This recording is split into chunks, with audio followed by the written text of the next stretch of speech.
Alexandre Astier, qui ne cache pas son admiration pour le travail de George Lucas, a-t-il aimé les épisodes 7, 8 et 9 de la saga Star Wars?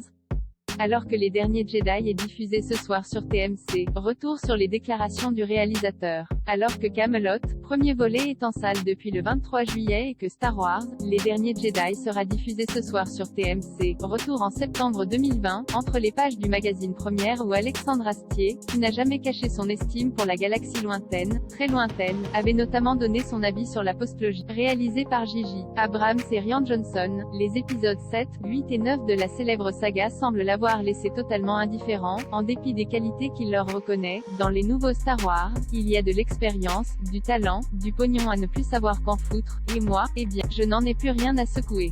Depuis que papa est parti, ça ne me concerne. Camelot premier volet, Alexandre Astier s'autorise à déplaire aux fans le papa en question. C'est évidemment George Lucas, créateur de l'univers Star Wars, qui a tiré sa révérence après avoir cédé les droits de la franchise à Disney en 2012.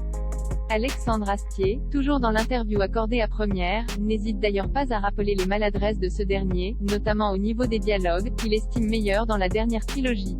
Mais malgré leurs imperfections, ce sont les 6 premiers épisodes de la saga qui intéressent véritablement Alexandre Astier. Depuis que Lucas ne me raconte plus la suite de Star Wars, eh bien, je n'en ai plus rien à foutre, a-t-il déclaré. Je préfère 100 fois la deuxième trilogie, avec tous les défauts qu'elle a, parce que c'est inimitable. Personne n'aurait pu écrire l'épisode 3 de cette façon. Ce qui a été fait depuis là a été par des gens qui aiment Star Wars, mais ce n'est pas Star Wars. Découvrez la bande-annonce de Camelot premier volet, actuellement en salle. Camelot, premier volet teaser VF.